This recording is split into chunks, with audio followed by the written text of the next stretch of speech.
Drafting and understanding podcast contracts.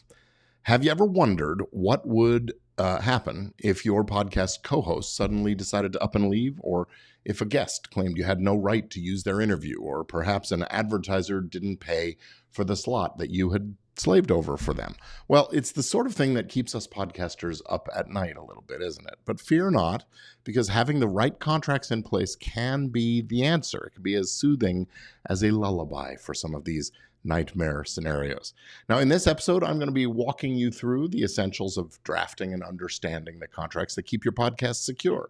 We'll be talking co-host agreements, guest releases, advertiser deals, platform and network contracts, ensuring you have a legal safety net beneath the high wire act of podcasting. So if you've ever felt that twinge of anxiety about the what-ifs of your podcasting venture, stay tuned. This episode of Legit Podcast Pro might just be the legal armor you need to fend off those potential podcasting perils. Stick around.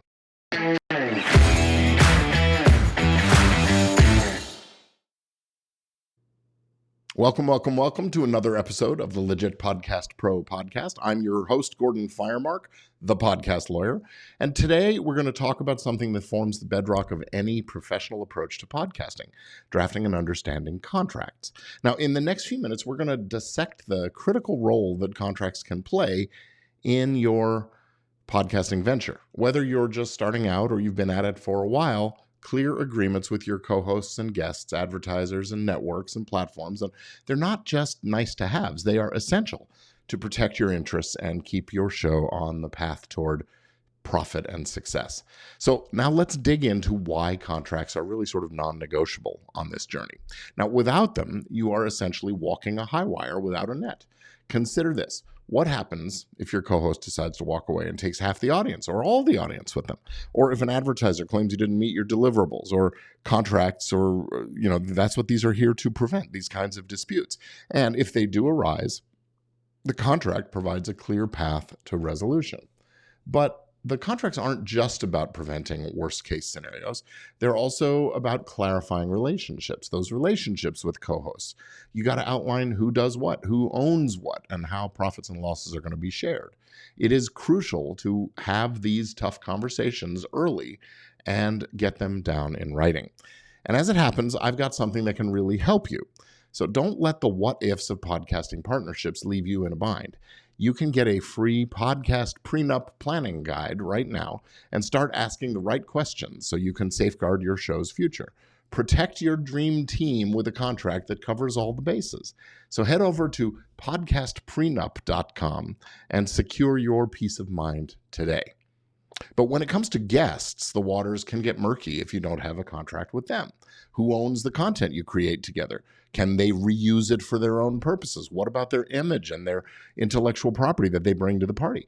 Contracts can clear all of that up. And you should always use a release with your guest. I call it practicing safe guest, just so you have proof that the guest gave their consent for you to record and publish their appearance. Get a free guest release template by visiting podcastrelease.com, and I'm happy to send you over the one I recommend.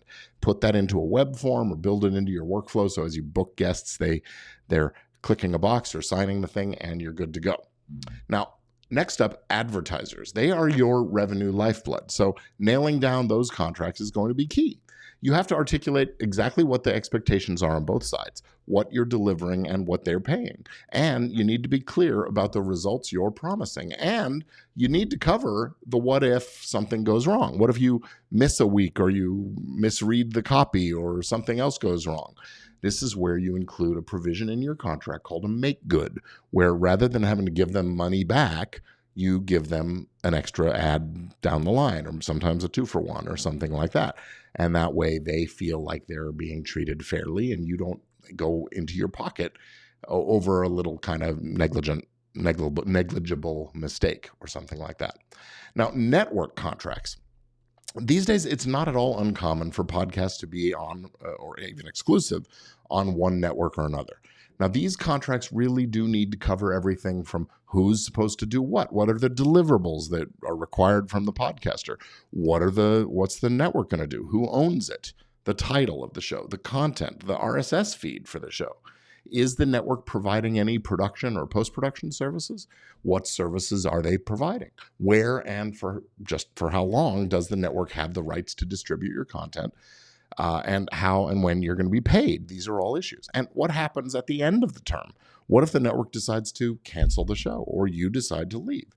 Who gets the podcast then? Who gets the house and kids? Another kind of prenup, this time with the network. Okay, so those are some of the kinds of contracts that you want to think about having in place. Now, how do we actually go about making these contracts? Well, a contract is really just another word for an agreement or a deal. Contracts don't have to be in writing, but here's the caveat. If they're not, then they are a lot harder to enforce because often there's a disagreement about what the deal terms actually were. So it's an agreement. That means the first step is for one party to make an offer and the other party to either accept or reject or make a counteroffer. Then we go back and forth with counteroffers until the terms are all answered with a yes, I agree. That's an agreement. And then it's time to write it up.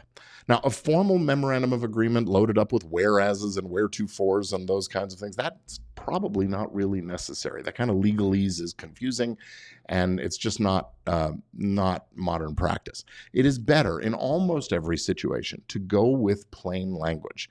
That way there's less confusion or room for misunderstanding. Now, I sometimes like to use a letter form of agreement. So you start out like you're writing a letter. Dear so-and-so, this letter will confirm our agreement for X and Y and Z. Now, specifically, we've agreed as follows: 1, 2, 3, and so on. You list things. So it starts with knowing who are the parties. You'll need full names, addresses, and what their general role is. Then you're going to define the terms and the scope of the deal. What's the purpose of your agreement? What are you and the other party agreeing to do or not to do? And within the body of the contract, you'll detail things like payment schedules, who owns the intellectual property rights, what happens if someone wants out. This is where the specifics really, really matter. And sometimes you have to hash it out for a bit. You want everything as clear as day. And let's not forget the standard clauses. Now, they might seem like legal fluff. We call them boilerplate. But things like confidentiality or how the disputes and where the disputes are going to be resolved can be really important. And which state's law is going to govern the contract. That can be hugely important. Another provision to be really thoughtful about is the clause that says you're going to indemnify the other party or they're going to indemnify you. I have a lot of thoughts about indemnification because I've seen it come back and bite people in a way that wasn't expected. And so you got to really think about this. Indemnification means it's that hold harmless clause. It means that if something happens, the party that's responsible for that incident or accident or overlooking whatever is going to make the other party whole. They're going to defend them in a lawsuit, or they're going to pay up the award of damages and those kinds of things. But I've seen in recent cases a couple of situations where in this case it was a network and the podcast was accused of defamation. And it was actually defamation of a person who is still awaiting his trial on the crimes that he's accused of doing. The podcast was reporting on those crimes. And in this case, the person who is accused threatened to sue the podcaster and the network. And the network said to the podcaster, okay, we understand, we got this, we'll take care of it. And they didn't really do their due diligence. They didn't look up the law of whether they should do a retraction or those kinds of things when this guy demanded a retraction. And so they missed a deadline. That means that they were, that it was too late to do a retraction, and that could be more money damages and those kinds of things. Well, in this instance, they had said they'd take care of it, but then they took care of it by settling the lawsuit or the claim with this alleged criminal, even before it was proven whether or not what was said on the show was really true. So then they have this indemnification clause saying, hey, you're the one who said it on your show, so you've got to pay up and make up this payment we made. It was a mid-six figures payment to this person.